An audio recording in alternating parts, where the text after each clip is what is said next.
ശ്രീ രഘുനാഥ് നായർ, ഒരു ഭാഗത്ത് ഇന്ത്യ ആ തിരിച്ചടി സംബന്ധിച്ച് ഇന്ത്യ തന്നെ നേരത്തെ സൂചിപ്പിച്ചതുപോലെ ഇന്ത്യയുടെ വിവിധ സേനാ മേധാവികളടക്കം അല്ലെങ്കിൽ സേനാ വക്താക്കളടക്കം എങ്ങനെയായിരുന്നു നമ്മൾ തിരിച്ചടിച്ചത് എന്നത് വളരെ കൃത്യമായി വാർത്താ സമ്മേളനത്തിലടക്കം വ്യക്തമാക്കിയതാണ്. പാകിസ്ഥാൻ ആകട്ടെ പല ഘട്ടങ്ങളിലായി ഇപ്പോൾ ആ തിരിച്ചടിയുടെ പ്രഹരം കൂടുതൽ വ്യക്തമാക്കുന്ന തരത്തിലുള്ള പ്രതികരണങ്ങൾ നടത്തുന്നുണ്ട്. ഒരു പക്ഷേ ഇന്ത്യ പാകിസ്ഥാന്റെ ഭീകരത ലോകരാജ്യങ്ങൾക്ക് മുന്നിൽ തുറന്നു കാട്ടുമ്പോൾ അതിനുള്ള മറുപടി എന്ന നിലയിലോ അല്ലെങ്കിൽ ഇന്ത്യയുടെ ഭാഗത്ത് നിന്നാണ് പാകിസ്ഥാന് നേരെ ആക്രമണം ഉണ്ടായത് എന്ന് ബോധിപ്പിക്കുന്നതിനോ ഒക്കെ ആകാം ഇത്തരം പ്രതികരണങ്ങൾ. അപ്പോഴും ഇന്ത്യക്കകത്ത് ചർച്ച ചെയ്യപ്പെടുന്ന വിഷയങ്ങളും വളരെ പ്രധാനപ്പെട്ടതാണല്ലോ. ഇവിടെ ഇപ്പോൾ മാർഷൽ എ പി സിംഗിൻ്റെ പ്രതികരണം, അത് പ്രതിരോധ മന്ത്രി രാജ്നാഥ് സിംഗ് തന്നെ പങ്കെടുത്തൊരു വേദിയിൽ തന്നെയാണ് അദ്ദേഹം ഈ കാലതാമസത്തെ സംബന്ധിച്ച് പരാമർശം നടത്തിയത്. അപ്പോൾ ഒരു ഭാഗത്ത് നമ്മൾ നമ്മുടെ സേനാ വിഭാഗങ്ങളെക്കുറിച്ച് അഭിമാനം കൊള്ളുമ്പോൾ അതിലെ പോരായ്മകളും അതേ സേനാ വിഭാഗത്തിലെ മേധാവികൾ ചൂണ്ടിക്കാണിക്കുകയാണല്ലോ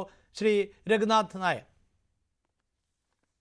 ശ്രീ അഭിലാഷ്, നമ്മൾ ആ air chief marshal A P സിംഗിന്റെ ആ ഒരു സ്പീച്ച് ഞാൻ മുഴുവനായിട്ട് കേട്ടതാണ്, നമ്മളെല്ലാവരും കേട്ടതാണെന്ന് വിശ്വസിക്കുന്നു. അപ്പൊ അതില് ശ്രീ സേനാപതി വേണു പറഞ്ഞതുപോലെ റഫാൽ വിമാനങ്ങളുടെ പർച്ചേസിനെ കുറിച്ചൊന്നും ഒരു അക്ഷരം അദ്ദേഹം വേണ്ടിയിട്ടില്ല. ആ സ്പീച്ച് മുഴുവൻ ഞാൻ കേട്ടതാണ്. ഓക്കെ, അപ്പം അതിൽ റഫാൽ വിമാനങ്ങളുടെ പർച്ചേസിന്റെ ഡീറ്റെയിൽസിലേക്ക് പോവുകയാണെങ്കിൽ ഇത് ഒരുപാട് വഴിമാറിപ്പോവും. അദ്ദേഹത്തിന്റെ ധാരണ പൂർണ്ണമായിട്ടും അബദ്ധമാണ്. ശ്രീ സേനാപതി വേണുവിന്റെ ധാരണകൾ പൂർണ്ണമായിട്ടും അബദ്ധമാണ് എന്ന് പറഞ്ഞുകൊണ്ട് ഞാൻ അതിന്റെ ഡീറ്റെയിൽസിലേക്ക് വേണമെങ്കിൽ സമയമുണ്ടെങ്കിൽ ഞാൻ പൂർണ്ണമായിട്ട്, ഞാൻ ഇതിനെക്കുറിച്ച് ഒരുപാട് റിസർച്ച് ചെയ്ത മനുഷ്യനാണ്. ഇന്ത്യൻ എയർഫോഴ്സിൽ ധാരാളമായിട്ട് വർക്ക് ചെയ്ത് വിമാനങ്ങളെ കുറിച്ച് അസലായിട്ട് അറിയാവുന്ന ഒരു മനുഷ്യൻ, അതുകൊണ്ടാണ് ഞാൻ ഈ പറയുന്നത്. ഇനി നമ്മുടെ air chief marshal A P Singh പറഞ്ഞ സ്റ്റേറ്റ്മെന്റിലേക്ക് വരികയാണെങ്കിൽ അദ്ദേഹം പറഞ്ഞത് 100% സത്യമാണ്, സംശയമൊന്നുമില്ല. കാരണം അദ്ദേഹം പറഞ്ഞതെന്ന് പറഞ്ഞാൽ നമുക്ക് പ്രൊക്യൂർമെന്റ് ഡിലേ ഉണ്ട്, ക്രോണിക് ഡിലേ ഉണ്ടെന്ന് പറഞ്ഞത്. ഡിഫൻസ് പ്രൊജക്ടിൽ ക്രോണിക് ഡിലേസ് ഉണ്ടെന്ന് പറഞ്ഞത് ഒന്ന്. രണ്ടാമത്, ഈ സ്റ്റേറ്റ് റൺ മാനുഫാക്ചറിങ് സിസ്റ്റത്തില് ഞങ്ങളുടെ കോൺഫിഡൻസ് നഷ്ടപ്പെട്ടു എന്നാണ് പറയുന്നത്. അതായത് നമ്മുടെ PSUs മാനുഫാക്ചറിങ് സിസ്റ്റത്തിലുള്ള കോൺഫിഡൻസ് നഷ്ടപ്പെട്ടു എന്ന് പറയുന്നു. അതുപോലെ തന്നെ നമ്മുടെ ഓപ്പറേഷണൽ റെഡിനെസ്സിനെ ഇത് കോംപ്രമൈസ് ചെയ്തിരിക്കുന്നു അദ്ദേഹം പറഞ്ഞിട്ടുണ്ട്. പിന്നെ കോൺട്രാക്ടിങ് എക്സിക്യൂഷനിലും ഒരുപാട് സിസ്റ്റമിക് ഇഷ്യൂസ് ഉണ്ടെന്ന് അദ്ദേഹം പറഞ്ഞിട്ടുണ്ട്. പിന്നെ ഇദ്ദേഹം ഇതുപോലെ തന്നെ പ്രൈവറ്റ് സെക്ടറിന്റെ പങ്കാളിത്തം വളരെ ധാരാളമായിട്ട് ശക്തമായിട്ട് വേണം എന്നുള്ള ഒരു ആവശ്യവും പറഞ്ഞിട്ടുണ്ട്. അതുപോലെ തന്നെ ഇത് പല മാധ്യമങ്ങളിലും ചർച്ച ചെയ്ത് പോയെന്നുണ്ടെങ്കിൽ ആ സ്പീച്ചിൽ വളരെ തന്ത്രപ്രധാനമായ മറ്റൊരു കാര്യം കൂടി അദ്ദേഹം പറഞ്ഞിട്ടുണ്ടായിരുന്നു. അത് എനിക്കൊന്ന് ആരും ചർച്ച ചെയ്തായിട്ട് ഞാൻ കേട്ടില്ല. അതായത് നമ്മൾ മെയ്ക്ക് ഇൻ ഇന്ത്യ മാത്രമല്ല, നമ്മൾ കോൺസെൻട്രേറ്റ് ചെയ്യേണ്ടത് മെയ്ക്ക് ഇൻ ഇന്ത്യ മാത്രമല്ല, ഇന്ത്യയിൽ ഡിസൈൻ ചെയ്യാനും ഡെവലപ്പ് ചെയ്യാനും വേണ്ടി കൂടി നമ്മൾ പരിശ്രമിക്കണം എന്ന് പറഞ്ഞിട്ടുണ്ട്.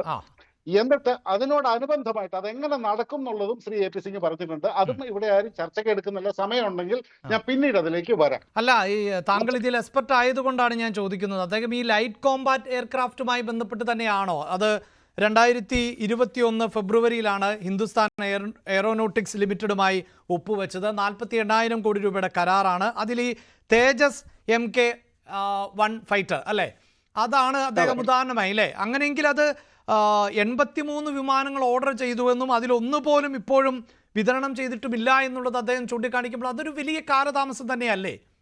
തീർച്ചയായിട്ടും. അപ്പൊ ഞാൻ അതുകൊണ്ടാണ് പറഞ്ഞ മറ്റുള്ള വിഷയങ്ങൾ ഇന്ന കാര്യങ്ങളും കൂടെ നമ്മൾ ചർച്ച ചെയ്യേണ്ടതാണ് എന്ന് പറഞ്ഞിട്ട് ഞാൻ തേജസിലേക്ക് തന്നെ വരികയാണ്.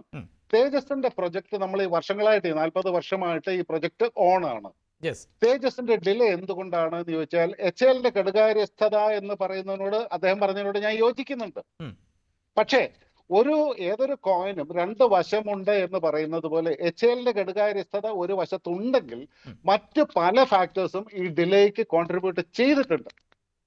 അതായത് ഒന്നാമത്തെ കാര്യം, 1990 മുതൽ ഇങ്ങോട്ട്, നമ്മളിപ്പോ കോൺട്രാക്ട് സൈൻ ചെയ്യുന്ന 2021 1990 മുതൽ ഇങ്ങോട്ട് ഫണ്ടിങ് വളരെയധികം ഇൻകൺസിസ്റ്റന്റ് ആയിരുന്നു. ചിലപ്പോൾ കുറച്ച് പൈസ റിലീസ് ചെയ്യും, ചിലപ്പോൾ കുറച്ച് പൈസ റിലീസ് ചെയ്യും, പിന്നെ കുറച്ച് കുറവ് റിലീസ് ചെയ്യും, അത് കൊടുക്കില്ല. അങ്ങനെയുള്ള ഒരുപാട് പ്രശ്നങ്ങൾ ഫണ്ടിങ്ങിൽ അന്ന് മുതൽ തേജസിന്റെ പ്രൊജക്ട്, അതുപോലെ തന്നെ നമ്മുടെ ഈ കാവേരി എഞ്ചിന്റെ പ്രൊജക്ട്, ഇതെല്ലാം ഫണ്ടിങ്ങിൽ കണ്ടമാന ഇൻകൺസിസ്റ്റൻസി ഉള്ളത് കൊണ്ട് സഫർ ചെയ്തിട്ടുണ്ട്. ഒരു റീസൺ, ഏതൊരു പ്രൊജക്റ്റും നടക്കണമെന്നുണ്ടെങ്കിൽ അതിന് ഒരുപാട് പൈസയുടെ ആവശ്യമുണ്ട്.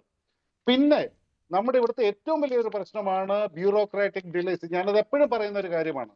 ഇതിലൊരു ഉദാഹരണമായിട്ട് ഞാൻ സിയാച്ചിൻ ഗ്ലേഷ്യറിലെ ആ കൊടും തണുപ്പിൽ നമ്മുടെ സൈനികർ അനുഭവിക്കുന്ന ദുരിതങ്ങൾക്ക്, അവർക്ക് നല്ല സ്നോയിലൂടെ ട്രാവൽ ചെയ്യാനുള്ള ബൈക്കുകളും നല്ല സ്നോയിലൂടെ വേണ്ട ക്ലോത്ത്സും ഒന്നും കൊടുക്കാഞ്ഞിട്ട് ശ്രീ ജോർജ് ഫെർണാണ്ടസ് ഡിഫൻസ് മിനിസ്റ്റർ ആയിരുന്നപ്പോൾ അവിടെ ചെന്ന് കഴിഞ്ഞപ്പോൾ അറിയുന്ന നമ്മുടെ ബ്യൂറോക്രാറ്റ്സ് ആണ് ഇത് തടഞ്ഞു വെക്കുന്നത്. -50 ഡിഗ്രി സെൽഷ്യസിൽ നിൽക്കുന്നവര് ഒരു -16 -18 നിൽക്കുന്ന സൈനികർ ധരിക്കുന്ന കുപ്പായമേ അവർക്കുണ്ടായിരുന്നുള്ളൂ. അങ്ങനെ ബ്യൂറോക്രാറ്റ്സിനെ ജോർജ് ഫെർണാണ്ടസ് സിയാച്ചിൻ ഗ്ലേഷ്യറിലേക്ക് ഒരാഴ്ചത്തേക്ക് പറഞ്ഞു വിടുകയാണ്. അപ്പോഴാണ് അവർക്ക് അതിന്റെ ബുദ്ധിമുട്ട് മനസ്സിലാകുന്നത്. അപ്പൊ ഈ ബ്യൂറോക്രാറ്റിക് റെഡ് ടേപ്പിസം എന്ന് പറയുന്ന ഇന്ത്യൻ മിലിറ്ററി ഏറ്റവും വലിയൊരു ശാപമായിട്ട് നമ്മുടെ മുമ്പിൽ ഇന്ന് നിൽക്കുന്നുണ്ട്. അപ്പൊ ഇതും ഒരു കാരണമാണ് കാലാകാലങ്ങളായിട്ട്. ഫോർ എക്സാമ്പിൾ, ഈ തേജസ് വിമാനങ്ങൾ നമ്മൾ വാങ്ങുമ്പോൾ അല്ല ഉണ്ടാക്കുമ്പോൾ പൂർണ്ണമായിട്ടും ഇന്ത്യയിലല്ല നിർമ്മിക്കുന്നത്. ഒരുപാട് കോമ്പണൻസ്, ഇപ്പൊ നമുക്കൊരു എഞ്ചിൻ തന്നെ അമേരിക്കയിൽ നിന്ന് വരണം, ഒരുപാട് കോമ്പണൻസ് വെളിയിൽ നിന്ന് വരണം. അപ്പൊ പല വെണ്ടേഴ്സുമായിട്ട് നമ്മൾ ഇതിനെ നെഗോഷിയേറ്റ് ചെയ്യും. ഒരേ കോമ്പണന്റ് നിർമ്മിക്കുന്ന ഒരുപാട് കമ്പനികൾ ലോകമെമ്പാടും ഉണ്ട്. അപ്പൊ അതില് ഈ പറഞ്ഞ ബ്യൂറോക്രാറ്റ്സ്, അപ്പൊ നമ്മൾ എന്ത് ചെയ്യും, ചിലപ്പോൾ ഇന്ത്യൻ എയർഫോഴ്സോ അല്ലെ HALO അപ്രൂവ് ചെയ്യുന്നത് കുറച്ച് ക്വാളിറ്റി കൂടിയ, നാച്ചുറലി കുറച്ച് വില കൂടിയ ഒരു കോമ്പണന്റ് ആയിരിക്കും. പക്ഷെ ബ്യൂറോക്രാറ്റ്സ് അതിന്റെ കോസ്റ്റ് വൈസ് മാത്രം നോക്കുമ്പോൾ അവർ അതിന് തടയിടും. അപ്പൊ അങ്ങനെയുള്ള ഡിലേസ് ഒരുപാട് വരുന്നുണ്ട്. ഇനി ഇന്ത്യൻ എയർഫോഴ്സിന്റെ ഭാഗത്തുനിന്നും തെറ്റുണ്ട്. അതായത് ഡിസൈൻ ചേഞ്ചസ്, ഈ തേജസിന്റെ ഇനീഷ്യൽ ഡിസൈൻ സമർപ്പിച്ചു. ഇന്ത്യൻ എയർഫോഴ്സ് പറഞ്ഞു ഇന്ന കാരണങ്ങൾ അല്ലെ ഇന്ന രീതിയിലുള്ള ഡിസൈൻ, ഞങ്ങൾക്ക് ഡിസൈനിലുള്ള വിമാനം വേണമെന്ന് പറഞ്ഞു. അവരതിന്റെ ബ്ലൂ പ്രിന്റ് സമർപ്പിച്ചു. അപ്പൊ ഇതിനൊക്കെ ഒരുപാട് കാലതാമസം വരുന്നുണ്ട്.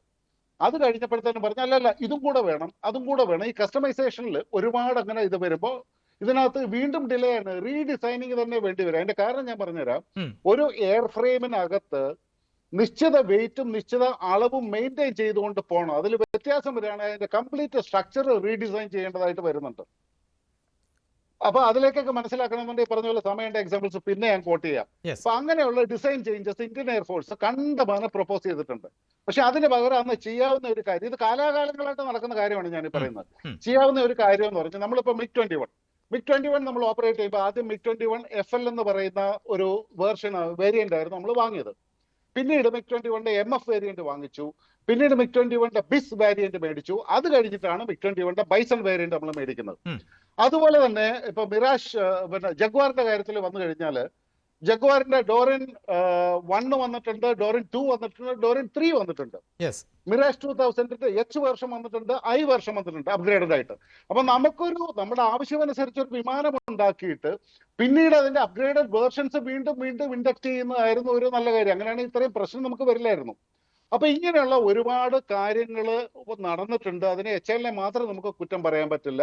പിന്നെ എഞ്ചിൻ സപ്ലൈയിലുള്ള ഈ F404 എഞ്ചിന്റെ ഡിലേയും, പിന്നെ HAL സ്വന്തമായിട്ടുള്ള ഒരു ലെഥാർജി ഉണ്ട്. അവർ കുറച്ച് മടിയന്മാരാണ്. കാരണം പബ്ലിക് സെക്ടർ അണ്ടർടേക്കിംഗ് ആണ്, ഞങ്ങളോട് ആരും ചോദിക്കാനില്ല എന്നുള്ള ഒരു ഇതുണ്ട്.